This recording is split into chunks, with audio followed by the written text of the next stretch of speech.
Hello, hello. Thank you everybody for being here today. Today we're lucky enough to get to speak with Secret Stacy, the author of Bette Donovan and the Battle for Wyoming. I gotta fix this glare. First and foremost, I loved it. It's not every day you get a Western, and it's not every day you get a very good Western as well. It was one of those stories that from the very first page, there was intrigue. I think you did an incredible job blending in historical fiction in an era that we don't really get all that much literature from. It's a golden era, even though it was over such a short period of time, and it can be such an infatuation that we don't. I feel like we don't get enough of, especially good quality. So hats off to you. It was an incredible story that was so fun to get lost into, for lack of a better word. Thank you It so much. was, Oh, go on ahead, you go, Stephen. sorry. Well, I was going to say what got me was so when we get submissions and stuff in, I don't typically get to see the cover. So when I looked it up to see if the cover was interesting and nice, because a bad cover is terrible. We don't want to send that out to people. I looked it up and I went, oh, it's a cowboy hat and a gun and a samurai sword. And we featured the book a while back now called Troop of Shadows by Jennings Zabriskie, which had chameleon-skinned elves who were also samurai, and the humans in the book were like the Wild West part of their technological revolution. And the minute I read that, I went, "Oh my God, cowboys and samurai! That's a great mix together." And I was so that sold me on it to start with. And then I was also really glad to find out that the writing was sharp and it had a really good pace to it, a little bit of intrigue, political intrigue. But like Ryan said, the blending of the historical era. Most of the Wild West stuff that I read is set at the kind of death of the Wild West, at the ending of it. You've got like civilization and technology coming in, encroaching on it. Whereas this was more the raw, more kind of rugged outset of everything, which I think I prefer, to be honest. It's a much more kind of wild frontier kind of feeling to it. Yeah, exactly So, that. yeah. So, what I wanted to start off with was why that specific era? Was there something that drew you to it? Yeah, I have a really great and deep love and appreciation for the American pioneer and the men and women that built our country. And I love learning. I'm kind of geeky and nerdy in that way that I just really love to learn. And so because I'm so intrigued by that era, I had done a ton of research on it just for my own personal interest. I was homeschooling my kids just leading up to writing this. And we traveled all over America learning about history. We went to New York and Philadelphia and Gettysburg and Mount Rushmore and just took them everywhere to kind of learn about and to gain respect for the people that built this country. We read a lot of documentaries, we watched a lot of movies, and so I just had this really great knowledge base already, sort of for that era and for American politics. So it made a lot of sense that I wanted to write something kind of in that genre. But specifically for the sort of the modernized Western version of it, a lot of that was probably influenced by my dad and the way that he grew up. I grew up on a farm from Central Arkansas, from just a really small town with a couple of thousand people in it, and we had cows and chickens and horses and ostriches and the whole 9 yards. And my dad was just sort of this man out of time, and it was just interesting, I guess, being raised by somebody like that anyway. But his family, they were Appalachian hillbillies and Native Americans. And they grew up in the middle of nowhere in this log cabin that my granddad built out of 2x4s. He skived from the lumber mill and he stacked them up sideways like Lincoln logs. And they didn't Yeah, have yeah. electricity or indoor plumbing, and they didn't have floors or cabinets or anything like that, any modern amenities. And this was not the Great Depression era. This was like the 1960s. And so yeah, so he got sick with Parkinson's disease right before or right, I guess, right at the outset of me sort of trying to decide what I wanted to do with these ideas that I had swirling in my head with this specific story. And a lot of we kind of sat down together for a couple of days a week. At that point, we were trying to do some things that were not physical because his health was waning. And we went to the coffee shop and we would write. And I was writing Bette Donovan, and he was writing his memoirs. And a lot of that, like imagery of this old world versus new world, definitely was Mhm. inspired by some of the things that my dad had said and told me during that time. Yeah, the older way of living really appeals to me as well. I think that's something that I really liked about the book. Kind of like homesteading, I think they Yes. call it, right? Like building Yeah. everything yourself, everything's made from the world around you. I love that kind of stuff. There was a great documentary, I think it's on YouTube called, oh, I can't remember the name of it. There's a guy called Dick Prenicky who just upped sticks, quit his job, and walked into I think it's Alaska, the middle The of bush. nowhere, and builds a log cabin over 2 years, films it. It has a guy, his friend flies him out some supplies in an airplane every Yeah. couple of months, and that's it. And he just lives out there and documents the whole thing. And I watched this all in one day. It was fascinating. So there was really something of that. Do you think then a lot of that upbringing obviously went into the story? Oh yeah, yeah, for sure. I mean, I just think that I had so much exposure to that sort of a lifestyle already, that I don't think anybody was surprised that I wrote, Mhm. historical fiction. Well, And then that begs the question, how much samurai training do you have? So not much samurai training, much more of a cowgirl than I am personally a samurai. But when I was writing this, I was trying to figure out a way because my one of my goals was to write a female character that was not obnoxious and was not like a social justice warrior. And so Yeah. there was a lot of things that I was seeing just in media, movies especially, where they had just gone, I felt like a little bit too far, with Mhm. these 90-pound women beating up 200-pound men and things like that. And Oh so yeah, yeah. I was trying to kind of figure out how I wanted to do this with her being a relatable and believable heroine. yeah. Guns are the first sort of great equalizer. She's a great shot. Swords, I thought that would be the second equalizer. So she kind of always goes to Mhm. guns first, and then she goes to swords, and she does not get into many, you know, uh, hand to hand combat sort of situations with these men. And if she does, she loses because they're men. So Yeah. that was really sort of the samurai idea came in originally just for that layer of equalization, between the women and the men in the Mhm. story. But I really got interested in just the imagery of the marrying of that American West and samurai. I thought it was very beautiful sort of imagery that went along with that. And I And think it plays into a part of the book that I really loved as well, which is that America back then had immigrants from all over the world. There was people from all sorts of different countries, this big blending, this kind of melting pot of cultures from everywhere. And I've seen things about, like who built the railroads and stuff like that. And you get people coming from China and Japan, and obviously there's loads of Scots and stuff, Irish and everything. Mm-hmm. Obviously, there's people coming from all over the place. And I felt like that was a cool way of marrying two distinct kind of cultural icons together as the gun and the samurai sword. I was like, that was a pretty cool. I like that. and I think for me, one of the things that really stood out about Bette Donovan was the fact that although she was obviously the protagonist and well trained and everything, she didn't feel invincible. And I think that's to your Mhm. point of like realism, where there were times where I was like, oh, I don't know what's going to happen in the next 100 pages, but I don't think she's making it out of this one.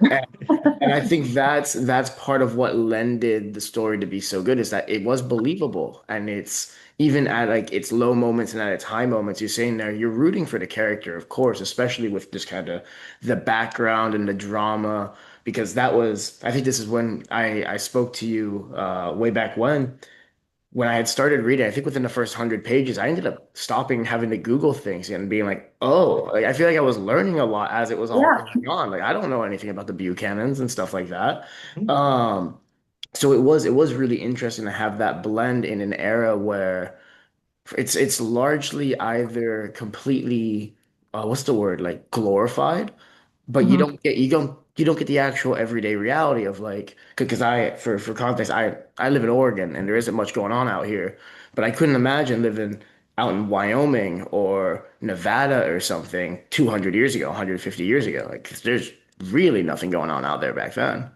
Right. Yeah. Like Steven said, they're just showing up with nothing and they're just building houses out of with their bare hands out of what Yep. they found. And I just think that's fascinating. And they made it work. With what Ryan was saying about, and what you were saying as well about not really wanting Bet to be pulling judo moves on 200-pound guys and stuff, I Mhm. felt it really played into the sense of peril in the story. I mean, it's a very dangerous time to be a woman in history, especially. Uh, and you get a lot of like I like a story with a kick-ass heroine kind of thing. As long as it's kept kind of like you said, kind of realistic. But I felt like, I mean, God, Bet was in a lot of danger for a lot of the book. Yeah. Uh, I mean, like in the opening chapters, obviously we'll touch on it. Like she's assaulted by Bronson and stuff, and like you really felt the sense of like horror and vulnerability. But she still was a really, I'm looking for the right word. Kick-ass is a good word because she does kick a lot of ass in the story, but she doesn't do it Okay. by, like you said, hitting people with a big strong right hook because she's 90 It's pounds. I think So the way I see it is just because she was hard done, rather than taking that out on other mhm. people, it was trying to create an environment where it wouldn't happen again. Yeah. It was I think that was one of the things that really stood out to me is that when they're out in the Wild West and there isn't much going on out there and it's a hard life. They really found community. And and it's a blended community. You have people from all over, you have different genders, you have all this kind of stuff. Mhm. And I think that really lent itself to what's the word I'm looking for? It just really lent itself to something beautiful because at the end of the day, that's what it was really all about, is that it is a story of community, it is a story of survival, but you're not going to survive without community. At Right. And in that too, Bet is not, you already said that she, faces a lot of peril and she's in danger all the time. And she doesn't win always. And when she does win, Mhm. she faces, pretty horrific, injury and loss, even when they do win. And she, doesn't see herself really as, the most important, cog in the wheel. She really thinks John David is the one that is kind of the leader and the one who's, she thinks Odell is the strategizer, and they are, John David is sort of the one that had the resources to put everything into motion. Odell is the strategist behind everything. And, I didn't want for the protagonist to have this OP, feel. I wanted her to be that more relatable, more realistic. This is something that could absolutely happen, kind of a thing. Mhm. Oh.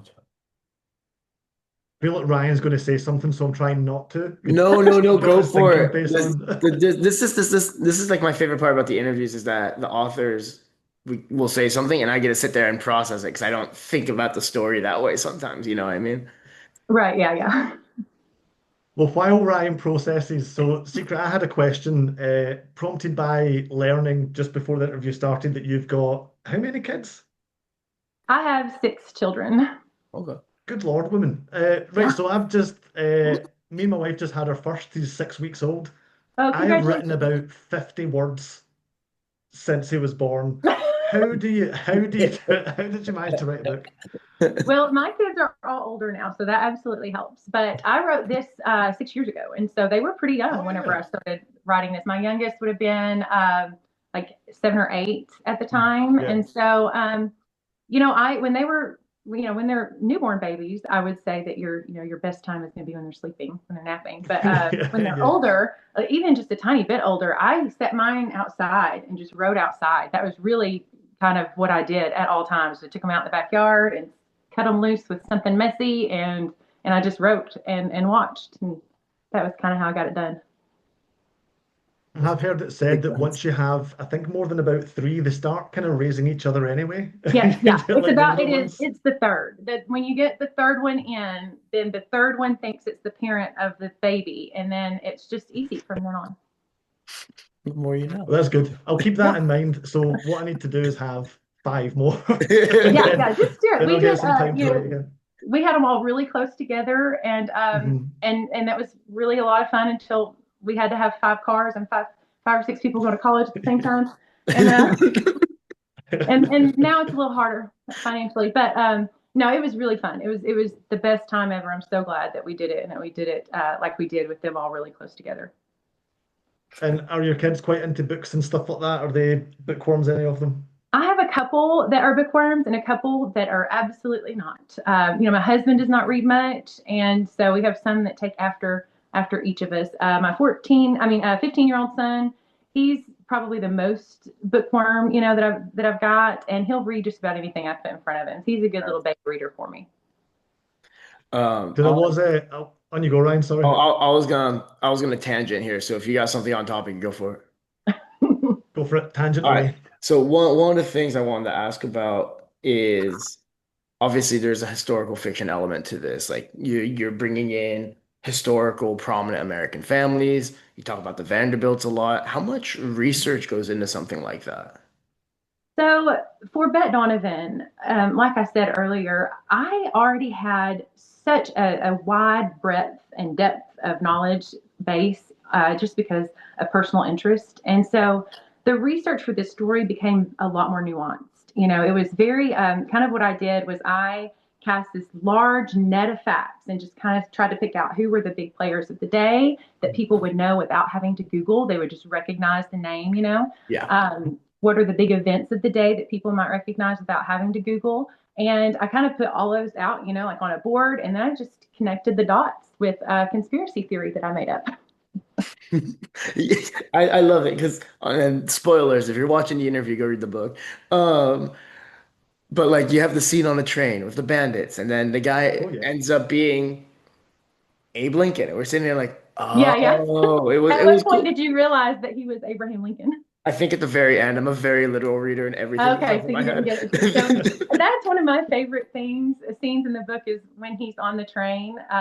And he's I kind of say he's like a whimsical Lincoln. He's like Mhm. Lincoln, vampire hunter meets the Daniel Oh Day-Lewis yeah. Abraham Lincoln. And, but a lot of the lines while he's on the train are actual Lincoln quotes. And I think that's a lot of fun. If you go back and you Oh, read it again, then a lot of the things that he says on the train are actual Lincoln quotes.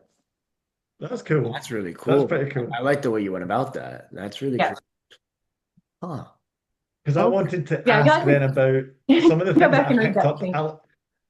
I like to kind of try and pick up some of the DNA in a book and try and figure out what inspiration might have gone into it, what the author might be into. I always think you can usually tell, or at least I put a lot of the things that I like in my stories. Mm. Yep. And when I was reading it, I got a mix of everything.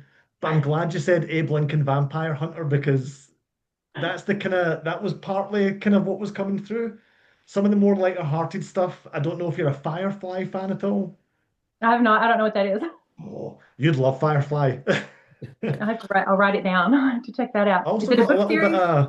what's that? Is it a book? It's a TV series. Oh, okay. It's like a Western in space, but it's very Western and Oh, not okay. very space. And it's like found family kind of thing, Yeah, yeah. weird crew of misfits. Ask everyone if they're into Firefly or Dungeons and Dragons. And the other one was I got some Tarantino vibes from quite a bit of Okay. it. Yeah. Tarantino fan? Yep. Yep. I say it's Kill Bill meets the Italian Job in the Wild Oh, West. hey, that's Yeah. that's Well, pretty good. and that's what it felt like, especially when you had it the way the Vanderbilts are portrayed, and I'm sure historically it's pretty accurate as well. It felt like a mafia. Yeah. It felt because there was I love the emphasis on corruption and because I feel like corruption today you see it constantly. But back then you don't have social media, you don't have the internet, you just have the people who are delivering the mail every couple of weeks or whatnot. So you have people who are very isolated and I feel it'd be a lot easier to get away with things back then than it would be today. Oh, yeah. Mhm. Much easier, I'm sure. So that element of you have a what was it like a corrupt sheriff and then that corrupt sheriff I think for me, it felt so powerful, but at the same time, I'm sitting there being like, how does one man have complete control over the size of like four states, five states? Like that's so much land. But then if you go back and you realize there was really only two places in those five states that people were living, Right. it's not that hard to keep everyone in track and like keep track of everyone basically. Especially if you have a woman who grew up in Japan or this or that, people are gonna stand out whether you want to or Mhm. not. Right, right, exactly. Interesting. That's so cool. Was this? So as I was reading it, one of the things that I thought was I'd love to read something else by this author set in a different time period or in a different kind of historical fiction thing. Is there any other era that you'd really like to take a crack at that really interests you? Because I know that you're like a big Civil War kind of buff, right? Yeah, I would probably not mind trying to do something more, in the 1600s or the Oh, 1700s. Ooh, I'm a big Outlander fan, And Oh I think yeah, that time yeah, period would have been great. Also, Stephen Lahey did the Hood series. I don't know if y'all read that, but that is one of my favorite historic fiction series, the three-book series. It's Hood, Scarlet, and Tuck. And and that's a Robin Hood retelling, right? yes, but it is much more like Bette Donovan. Like it's in the middle of like the war with England, and so they're Right. fighting against like the English monarch, and so it's really an interesting kind of a vibe. But if I was going to do another historic fiction, I think that that's probably the what I would gravitate toward, be like 1600s, 1700s, something like that. And that's we featured a while back now one called La Belle Famille Yeah, by Emilia Vergara, and that took place in Niagara Falls. That was like a cool blend of the French, the English, the natives in Niagara Falls, and I want to say the early 1700s. It was before the American yeah. Revolution and everything. Mhm. And it's cool to see the actual because at the end of the day we just have art. We have art and we have science, and it's cool to see the blend between the interpretation of what might have happened back then because Right. like in your story and her story this might be fiction but a lot of it is rooted in fact, so Right. just because it isn't a strictly nonfiction story with journal articles and sources and everything doesn't mean that it's not true, and I think that there's an element of truth to it all that I think a lot of people would get a lot of benefit from. Yeah, yeah. I was really intrigued in this story, kind of to write a character too that that touched on a lot of history, like from the background, as a background character. But I was kind of, I guess I made it sort of like an unofficial goal to see how many things she could put her finger on, as a background character. And Do you so, have Like a to do you be have a a count? witness to, but not be involved in actively. pardon? Do you mean like things that she could like witness happening or be No, things nearby that when it she could, happens? that she could do. So, Mhm. Oh, she's the right, yeah, person yeah. that inspired Abraham Lincoln to go into politics, and she is the person that gave, jumping badger is sitting bull. Did y'all figure that out? Mhm. Yeah, yeah, yeah. And I so did his get name when he that. was born was really Jumping Badger. And Okay. eventually it was really changed to Sitting Bull. But all through the book, they're trying to give him a name. And then at the end, they say, I Uh-huh. forget where they say Sitting Buffalo. And then Madge says Sitting Buffalo. And then Bet says Scowling Bull. And she says, I think we're getting closer. But, and that's as close as they actually get up to it. But so she is the one, the reason that he got his name. She inspired Pablo Noriega to become the first Hispanic U.S. Marshal. She kind of did all of these things and put her finger on the pulse of a lot of, like what was going on, and drove things in a certain direction. And I thought that would be like a really interesting, like if you had like a Steve Bannon character, but without all the weird controversy, like what would that have looked like in the mid 1800s? So I like history, but like American history is probably one of my blind spots. I don't know a lot about it other than, that there was Civil War at one point in, World War Two. I'm a bit better at World War Two, but I'm not great at American history, so I think a lot Well, of that probably went on the over my bright head. side, there's not too much of it. Yeah, it's not that long. All of my Scottish history came from Outlander. Yeah, which is terrible because it's really not actually. I don't think. I know the town where Outlander is set is not that far. Well, nothing's that far from Glasgow in Scotland. It's not that big a country. Right, yeah, Uh, yeah. and I know that recently they've had to really crack down on the tourism in the area because people keep coming over and Oh yeah, swarming they the want to go to place, and all the Wallsburg, I think. cafes and pubs Mhm. are Outlander cafes and Outlander pubs and stuff. Oh wow. Are there because it sounds because you put all this effort into connecting through your own theories and whatnot, which I adore, are there any kind of hidden Easter eggs in there that people that are trickier to Oh, find? There we love are, trivia. there should be a ton of them. Just like the Abraham Lincoln using his own Mhm. quote thing. There should be a ton of them if you go back and you keep reading. You should. My goal was that people could find something new, every time they went through. I'd love to have Uh-huh. somebody on I like YouTube that. come through it and do an Easter egg, video, because there's a lot. That's really Yeah, neat. we love a bit of behind the scenes trivia, don't we? It's always fun. It's always nice because like I said, a lot of things go over my head, and then when you give it a second read, especially like when you know what happens and everything, because I'm sitting there the whole time, and she goes, she's gonna collect her inheritance, she's gonna live out on the farm, she's gonna have her quiet life, which is the dream if Americans can afford houses. It's the dream. Right. And it like having it ripped away like that, and then having it be that. what should have been your closest confidants, what should have been your family, are the people that are tearing you apart, or the people that are out to get you. And then, I forgive me because it's been a few months I've read the book. She had No, the the woman that was working at the house with her, who Mary, Mary, the housekeeper. yeah, the housekeeper, Mary. Mary. Like everything that happened to her was devastating as well. It was so, I feel like the start of the book punched you in the face. And then the further you went into it, you kind of you found yourself grounded and you kept going. And I think that was it. It was a story of perseverance because it's gonna get bad, Yeah. but you're gonna get through it. Some people are, not everyone. Totally doesn't get through. Yeah. Not everyone's making it. Yeah. No, not everyone's making it. And Now, if you read one of my books, you can rest assured that somebody's going to die.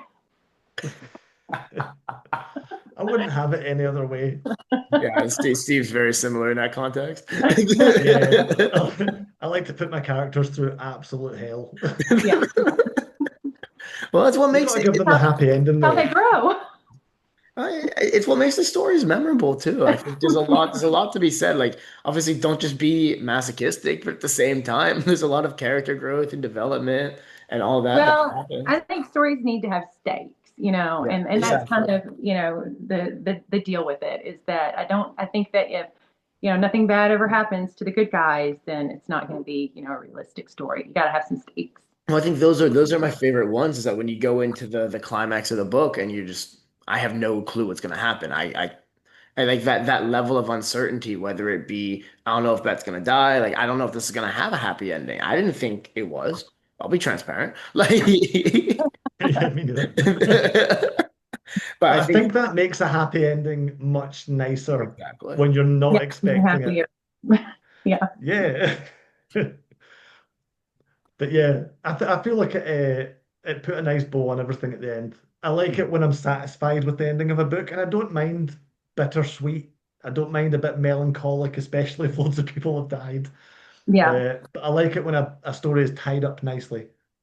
Even if it's the first story in a series, I think for Mm. me personally, like, don't get me wrong, we all enjoy a good cliffhanger, but I love when the main, like one of the issues, or at least there's some resolution to be had. Because otherwise, you end up reading four books in a series and nothing's answered, and it's like at that point, it becomes a time suck and a time suck.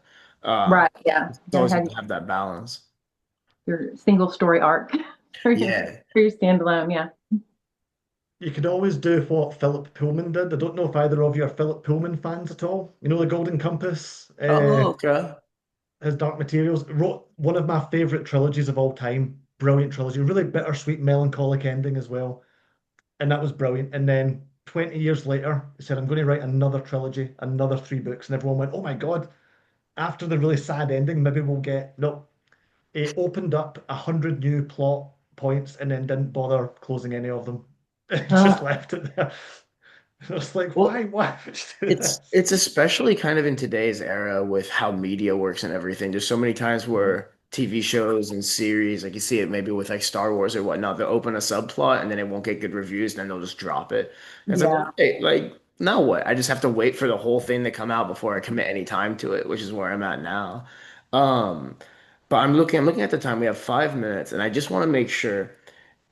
And forgive me if I'm wrong here. Was Bette Donovan? Was that your debut? That was my debut. Hats off. That's Some. awesome. That's I think both books in this box then were really surprising debuts because I Yeah. can usually spot a debut 10 miles away. I'm really good at spotting them. And I didn't Now, think this was either of not you the were. first book that I wrote, but this was the Yeah. first thing that was published. Yeah. I Wonderful. think that's the key is don't publish the first thing that you write. Write a couple and Yeah, get this good was at it. actually I think that this is my sixth book, I think. Oh wow. What are the other ones doing? Are you ever going to put them out or I go back and rework them? So the first three, or two, I guess the first two I chalked up to just learning experiences, and they are on the drawing room floor where they shall remain. And the next three, I wrote a Christian science fiction fantasy series called The Lodestone, which I'm in the process of pulling back out and going through developmental edit. I think that it needs some work, but I think it's a good story. Um, Mhm. and then I wrote Bette Donovan, and then after that I wrote a four-book women's fiction series called Life in the Quiet. It's a romantic suspense months, and that is going to start coming out this year in May. I hope to drop a title every 6 months there, and then Nice, also nice. have a dark fairy tale retelling that I'm in the middle of finishing right now. So that's my current true work in progress. It's called Rise of Wow. the Ash Queen. That's a lot. That's a lot of writing to get done. I'm impressed. Well, it's Um, now you don't have to send the kids out to the backyard. You can actually just sit down and read. Right. And Or so sit down and this write. year is the first year actually that I have everybody at school. We homeschooled until mhm, our youngest went into seventh grade. And Mm. even then, well, until each of them went into seventh grade. When the youngest started, the oldest never did go to school. She wanted to homeschool. And so she was at home until last year. She started college this year and moved out. And so this is the first time that I've had like my daytime really free. And so there is a lot of writing happening. Power to you. That's really, it's got to be a nice like experience, not just obviously motherhood and parenthood and all that, but at the same time, seeing the free time in abundance and like what you want to do with it. Yeah, it's been weird, but very cool, very fun, and just a neat. It's a neat stage of life, you know. I So can see the light at the end of the tunnel. yeah. yeah. So then, like you said, you have those words, you have those other stories coming out. Do you have anything? Do you have any plans for something further in the Bette Donovan realm? So I have some ideas. I would Mhm. love to do a book two where they go and chase down Lady Buchanan in Brazil and have a book on the high seas. That is kind of Ooh. my idea. Oh, Yes. secret. If you did a Western and a pirate book, I'd lose my mind. Oh, we love a boat story. We love a boat story here. We don't get enough boat stories. That is my idea for book two. I have an outline for it. I have not started to write it, but if you know, depending on which I've gotten some really great feedback and some really great uh, things kind of going with this book in 2025, and so we'll see what happens. But if I definitely, if the you know the want is there, then I would love to write it. But I have ideas for three books actually in this series for the chase down of Lady Buchanan, and then for the capture of Marcus Montgomery. Okay, that's exciting. And I would love to read any of them. yeah, no, likewise. Please let us know when they're out. We'll be following up.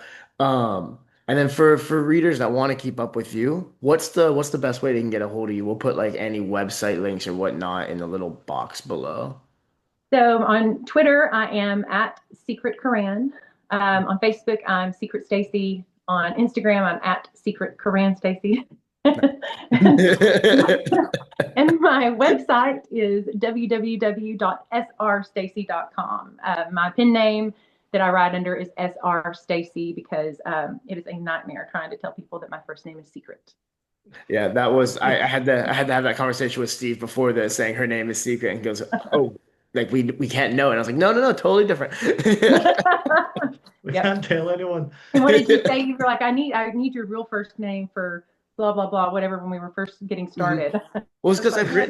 I've written contracts to pen names before, and Secret Stacy's a wonderful pen name, and it's a wonderful name as well. I think hats off to you there. I might Um, go Fair back play, to it Jeff. eventually once if you know when people know me better. Fair play. But on that note, we got about 30 seconds left. Thank you so much again for taking part. It's been an absolute blast, and we're so excited for everything else that's to come. Thank you guys for the opportunity. I really appreciate it. Y'all been wonderful. And for those of you Pleasure's that all ours. for those of you that made it this far, the book is Bette Donovan and the Battle for Wyoming. And yeah, it's really cool. I highly Go recommend. check it Check it out. out. Yeah, go read it. But enjoy, guys. Take care. Thank Enjoy your you. night, guys.